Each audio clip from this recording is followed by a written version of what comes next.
I'm Stacy Roberts, 25 years old, and my mom has always played favorites, treating my younger sister like royalty while I scraped by on my own. I'd built up my savings working as a remote programmer in Denver, grinding through late nights to afford a decent life. But when my sister racked up $15,000 in debt from reckless spending, my mom showed up at my door demanding I cover it. "Family sticks together," she said, her voice sharp, like it was my duty to bail them out again.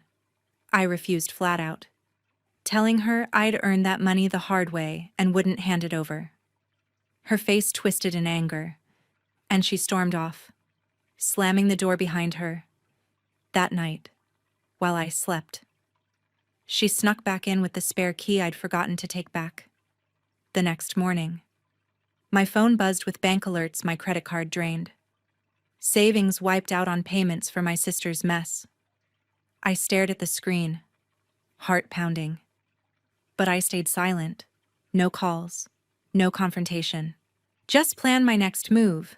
What happened after exposed their scheme, turned the tables, and left them facing consequences they never saw coming. If you've ever felt trapped by family demands, you won't believe how this unfolds. Drop in the comments. What's the wildest thing a family member has demanded from you? Let's see how many can relate. That morning, I woke to my phone buzzing with bank alerts. I grabbed it, still half asleep, and logged into the app. My credit limit was maxed out. $15,000 gone in overnight charges. The transactions listed payments to credit companies, all tied to my sister's debts. My stomach twisted as I scrolled through them, each one a punch to the gut.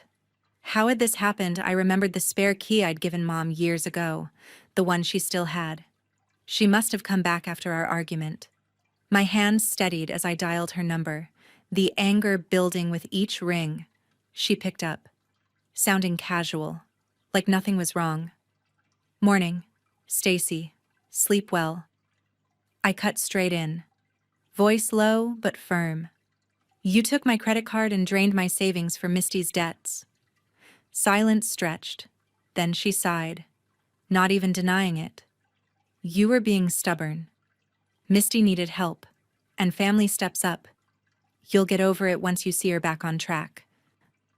Her tone dripped with that familiar manipulation, like she was doing me a favor. I gripped the phone tighter, the betrayal hitting hard. "That's theft, Mom. You broke into my place." She laughed lightly, brushing it off. "Don't be dramatic. It's not like I stole from a stranger. Cancel the charges if you're so upset. But the payments are already processed." I hung up before she could twist it more, my mind racing.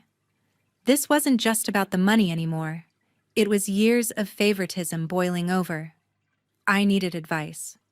So I texted Lori Patterson, my best friend since college. We met at a coffee shop downtown, the Rocky Mountains visible through the window. She listened as I explained the alerts and the call, her eyes widening. "That's insane. Stacy." She crossed a line. I nodded, the shock fading into resolve. Lori leaned forward. "Practical, as always. Don't react yet. Gather evidence first, security footage from your building, those transaction details. Then hit her with facts." We spent the next hour planning, her words grounding me. By the time we left, I felt ready to fight back. Step by step, back at my place. I pulled up the building's security app on my laptop. The footage from last night showed Mom slipping in through the side door around midnight, her face half hidden under a hood, then leaving 30 minutes later with what looked like a small bag. My pulse quickened as I saved the clip, the grainy image making it all too real. This was solid proof she'd entered without permission. Next, I dug into my email for the bank statements, printing out the transaction logs with timestamps matching the video. Each charge linked directly to Misty's creditor accounts. No ambiguity there. I even found old texts from Mom over the past week, pressuring me about the debt. One reading. Misty's in deep. You can't let her drown. Those would tie her motive together, with the files organized in a folder. I felt a surge of control, the initial shock from the call giving way to sharp focus.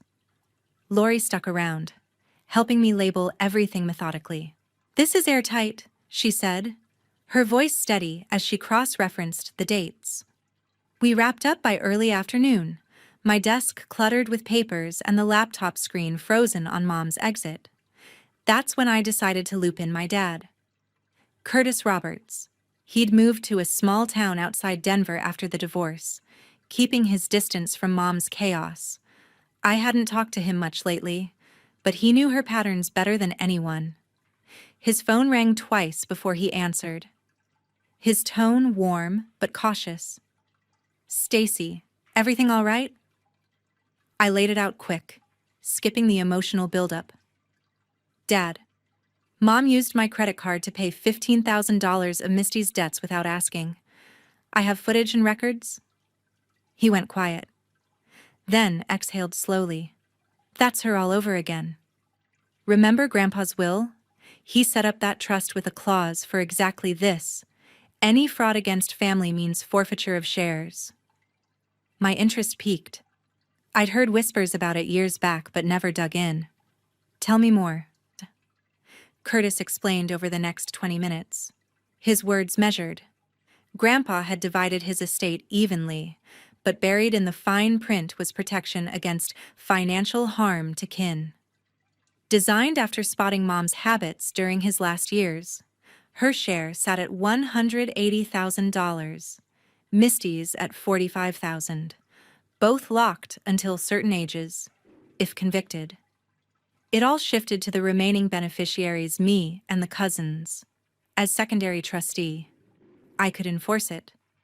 "File with the court once you have charges," he added. "I'll email the documents tonight." Hanging up. A plan solidified in my head. Lori caught my eye, nodding. "That's your leverage. Pair it with the evidence and they can't wiggle out." We reviewed the trust papers he sent later that evening, her questions sharpening my strategy. By nightfall, the folder felt like a weapon, ready for the next push. With the folder ready, I headed to the local police station in downtown Denver. The building stood stark against the mountain backdrop, and I walked in with Lori by my side for support. We asked for the fraud unit, and soon Detective Teresa Wong met us in a small interview room, her badge gleaming under the fluorescent lights. She listened intently as I laid out the sequence, starting with the unauthorized charges and showing her the printed statements. "This looks serious," she said, flipping through the pages, her expression turning professional. I played the security footage on my phone, zooming in on Mom's figure entering and exiting my apartment. Teresa nodded, taking notes. Clear entry without permission, timed with the transactions that's strong. She asked about family ties, and I explained the favoritism. How Mom always bailed Misty out while leaving me to fend for myself. Lori chimed in occasionally, confirming details from our planning session. By the end, Teresa assured us she'd open a case, request full bank records, and schedule interviews. "We'll contact your mother soon," she added, handing me a case number. Leaving the station, a mix of relief and nerves washed over me, the weight of escalation hitting full force. 2 days later, my phone rang with an unfamiliar number. It was Jeremy Vaughn, my sister's fiancé, sounding tense. "Stacy, we need to meet. Alone." I agreed to a neutral spot, a park near the Platte River, where joggers passed by under the clear sky. He arrived looking disheveled, hands in his pockets, and sat on a bench beside me. "I didn't know about the card," he started, avoiding my eyes. "Misty said you'd loaned the money for her debts, that it was family help." I pressed him, and he admitted overhearing the police visit at their apartment. They questioned her yesterday. She confessed everything to me after. The story spilled out Misty had scoped my place weeks earlier during a visit, noting where I kept financial stuff. She'd pushed Mom to take the card, arguing I'd never agree outright. Texts between them planned the timing, even joking about my passive nature folding under pressure. Jeremy showed me screenshots on his phone, dates matching my footage. "This isn't who I thought she was," he said. Voice breaking. He had ended the engagement that morning, returned the ring amid her pleas. "She's devastated, but I can't marry someone who'd scheme like that." I forwarded the screenshots to Teresa right there, strengthening the case. Jeremy left with a nod, wishing me luck. And I sat alone for a moment, the river's flow mirroring my swirling thoughts. This revelation shifted everything, turning Misty from beneficiary to active plotter. The courthouse in Denver loomed ahead as I arrived early for the hearing. I took a seat in the back row, the wooden benches creaking under the weight of anticipation. Mom and Misty entered with their lawyer, Philip Dawson, both dressed in conservative outfits that couldn't hide their strained expressions. Uncle Marvin trailed behind, his face set in determination, clearly there to play mediator. The judge called the case, and the prosecutor outlined the charges: unauthorized use of credit card, leading to $15,000 in fraudulent payments. Teresa stood by, presenting the evidence. We'd compiled the footage, texts, bank logs. Mom shifted uncomfortably as the video played on a screen, her nighttime visit undeniable. When it was time for pleas, Philip stepped forward. "Your Honor, my clients wish to enter guilty pleas under the agreement." The judge peered over her glasses. "Proceed with allocution." Mom went first, her voice barely above a whisper. "I accessed my daughter's apartment without consent, took her credit card, and made payments on my other daughter's debts knowing she hadn't approved." The admission hung in the air, her shoulders slumping as murmurs rippled through the sparse audience. Misty followed, eyes downcast.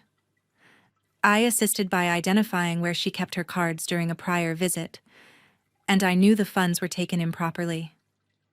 Her words cracked, the courtroom silence amplifying her discomfort. Uncle Marvin rose during a break, approaching me in the hallway. "Stacy, this has gone far enough. Drop it for the family's sake." I shook my head, unmoved. They chose this path. He pressed on, arguing about healing and forgiveness, but his pleas fell flat against the facts. The judge denied his informal intervention, ruling it irrelevant, back in session. She accepted the pleas.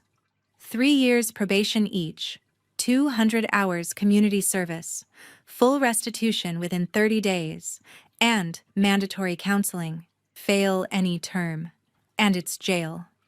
Mom and Misty nodded, the reality sinking in as they signed the papers. Philip whispered to them, his strategy crumbling, leaving the building. I caught Uncle Marvin's defeated glance, his attempt to salvage things ending in failure. The day's events sealed their accountability, the public record now etched with their actions. A week after the hearing, I met Curtis at his place on the outskirts of Denver. He had the trustee paperwork ready, his small home filled with books on estate law. We reviewed the clause in Grandpa's will, ensuring every detail matched the conviction. "This triggers the forfeiture," he confirmed, signing as co-trustee. I filed the notice with the court that afternoon, the clerk stamping it efficiently. The process would take about 60 days, but the intent was clear. Mom and Misty's shares would shift to me and the cousins for financial harm to family. Curtis drove me back, his silence heavy with the family's fracture. "You did what you had to," he said finally. "Back home." I waited for the ripples. Mom called a few days later, her voice edged with desperation. "Stacy, Philip says the trust is in jeopardy. We need to talk." I kept it brief. "It's already filed. The clause applies." She begged for reconsideration, promising changes, but I ended the call.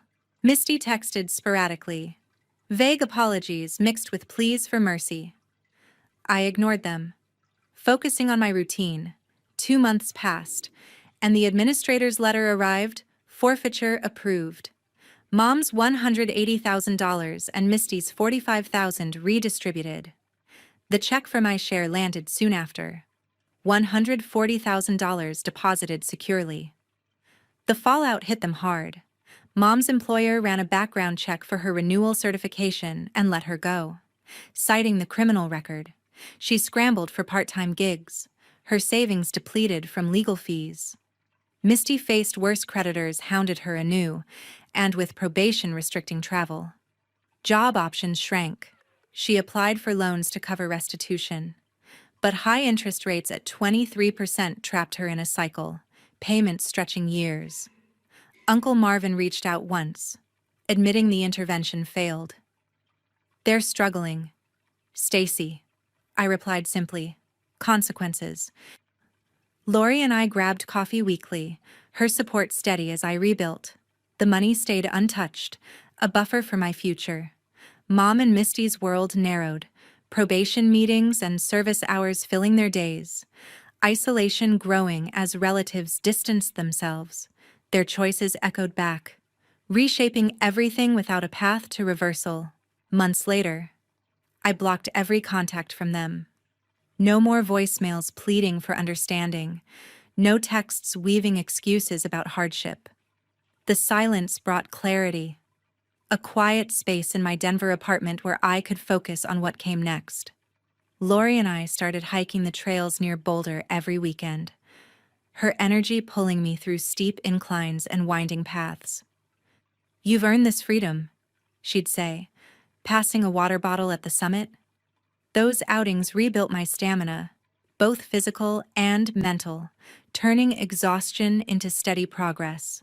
At work, I pitched a new project to my team, a software tool for remote monitoring that landed a promotion and a raise. The extra income let me upgrade my setup, adding a second screen and noise-canceling headphones for uninterrupted coding sessions. Curtis visited once a month. Our dinners simple but meaningful grilled steaks and talks about his retirement plans. He'd share stories of Grandpa's business savvy, reminding me where my drive came from. "He'd be proud," Curtis said one evening. Clinking glasses. I nodded, feeling the truth of it, with the inheritance funds invested in a high-yield account. I set up an emergency buffer and even took a short trip to the Grand Canyon, the vastness below mirroring the expanse in my life. Misty's updates trickled through mutual acquaintances, her call center job barely covering basics, probation check-ins draining her time. Mom downsized to a studio near the mountains, her certification loss forcing her into odd jobs like data entry. They navigated their isolation, relatives fading as the record lingered. Lori suggested therapy for me, not to heal old wounds, but to process the shift. Sessions helped frame the lesson: boundaries aren't walls, they're foundations.